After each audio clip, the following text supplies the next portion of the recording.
वैसे तो हमने आपको वीडियो में जानकारी दे दिया और हमने आपको बता दिया कि जो उत्तर प्रदेश के वर्तमान ग्राम प्रधानों को प्रशासक बनाया गया था, उनके कार्यकाल पर रोक लग गया, स्टे लग गया। और ये स्टे जो है इलाहाबाद उच्च न्यायालय ने लगाया है, इलाहाबाद हाई कोर्ट ने। अब क्या कुछ हुआ है हम आपको थोड़ा विस्तार से बता देते हैं, क्योंकि आपने और वीडियो में आपको पता चल गया होगा क्या कुछ हुआ है। लेकिन इस वीडियो में हम आपको पूरा डिटेल से विस्तार से बता देते हैं और साथ में ऑर्डर जो है वो लगा देते हैं, कि ताकि अगर आपके मन में आ रहा हो कि नहीं आप झूठ बोल रहे हो, ऐसा नहीं ऐसा हुआ है, तो आपको यकीन हो जाए। अब चलिए हम आपको बताते हैं कि क्या कुछ हुआ है। एक याचिका डाली गई थी। याचिकाकर्ता जो थे वो मामला जो है अरविंद राठौर बनाम उत्तर प्रदेश सरकार अन्य का था। और इसके जो न्यायाधीश थे जिन्होंने सुनवाई किया वो थे माननीय न्यायमूर्ति सिद्धार्थ नंदन जी। और आदेश जो आया है वो 25 जून 2026 को आया है। याचिकाकर्ता की जो मांग थी, जिसे प्रेयर कहा जाता है, वो थी कि याचिकाकर्ता ने अदालत में मुख्य रूप से दो मांग की।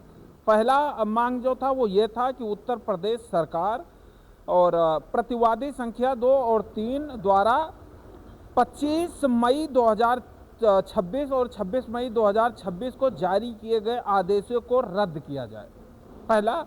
दूसरा था कि राज्य निर्वाचन आयोग प्रतिवादी संख्या 4 को निर्देश दिया जाए कि वो भारत सरकार के संविधान अनुच्छेद 243 और 243 के तहत अनिवार्य रूप से त्रिकोणीय पंचायत चुनाव को पूरा करने के लिए एक जो है विस्तृत और समयबद्ध शेड्यूल पेश करें। ठीक, ये दो मांग थी। अब जो विवादित कारण है वो क्या है? संवैधानिक नियम है कि संविधान के अनुसार अनुच्छेद 243 के अनुसार किसी भी पंचायत चुनाव का कार्यकाल उसकी पहली बैठक से केवल 5 वर्ष का होता है। पंचायत का चुनाव का कार्यकाल समाप्त होने से पहले ही जो है पंचायत चुनाव करा लिया जाता है, ये अनिवार्य है। राज्य सरकार चुनाव आयोग को 5 वर्ष के आगे चुनाव नहीं टाल सकती, ना राज्य सरकार ना चुनाव आयोग, ये नियम होता है। और ये नियम आप देखते होंगे ना विधानसभा लोकसभा में कितना तेजी से लागू किया जाता है। अब ये और उसके बाद सरकार का जो पक्ष आया वो आया कि उत्तर प्रदेश सरकार ने पंचायत चुनाव टालने के लिए यूपी पंचायत राज अधिनियम 1947 की धारा 12(3)(a) का सहारा लिया। सरकार का तर्क था कि उन्होंने ओबीसी श्रेणी के आरक्षण पहलुओं को तय करने के लिए एक आयोग का गठन किया है, और जब तक आयोग की रिपोर्ट आ जाती है तब तक प्रधान और ग्राम पंचायत सदस्यों के चुनाव जो है वो नहीं कराए जा सकते। ठीक है, ये कहा गया। अब कोर्ट का क्या आया? कोर्ट याचिकाकर्ता के वकील प्रेमलाल पटेल बनाम उत्तर प्रदेश राज्य 2000 के सन 2000 के एक पुराने मामले का हवाला देते हुए, जिसमें हाई कोर्ट की डिवीजन बेंच ने पहले ही ये साफ कर दिया कि राज्य सरकार का ये कानून जो बताया हमने कि 12(3)(a) का जो है वो असंवैधानिक है।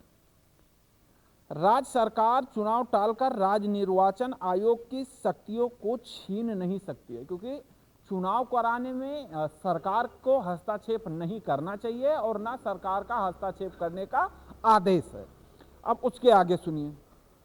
राज्य निर्वाचन आयोग के वकील ने कोर्ट को बताया कि मतदाता सूची 10 जून 2026 को ही प्रकाशित हो चुकी है। राज्य निर्वाचन आयोग की स्थिति पूरी तरीके से तैयार है, लेकिन राज्य सरकार द्वारा आवश्यक जो तैयारी है वह संसाधन है न देने और इस अड़ंगे के कारण चुनाव में बाधा डाला जा रहा है। इसी के कारण चुनाव जो है वो नहीं हो पा रहा है। यानी राज्य निर्वाचन आयोग ने कहा कि साहब हम तैयार हैं चुनाव कराने के लिए, सरकार जो है जो सरकार से जरूरी संसाधन होते हैं ड्यूटी लगवाने को लेकर या अन्य चीजें वो नहीं मिल पाए, इसी वजह से हम चुनाव नहीं करा रहे हैं।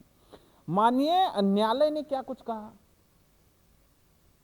माननीय न्यायालय ने कहा कि सरकार के रवैये जो हैं वो गलत है और इस पर उन्होंने सख्त नाराजगी जताई। सख्त वाला समझ रहे हैं ना, हाई लेवल वाला। और कहा कि कोर्ट ने कहा कि सरकार 25 जून और 26 जून को जारी किए गए जो आदेश हैं वो पूरी तरीके से गैर कानूनी और शून्य हैं। क्योंकि वो एक असंवैधानिक प्रावधान के तहत जारी किए गए थे। क्योंकि ये आदेश अवैध हैं, इसलिए मौजूदा प्रधानों को प्रशासक के रूप में काम जारी रखने की अनुमति दी जा सकती है, नहीं दी जा सकती। फिर से इसे पढ़ के हम आपको बता दे रहे हैं।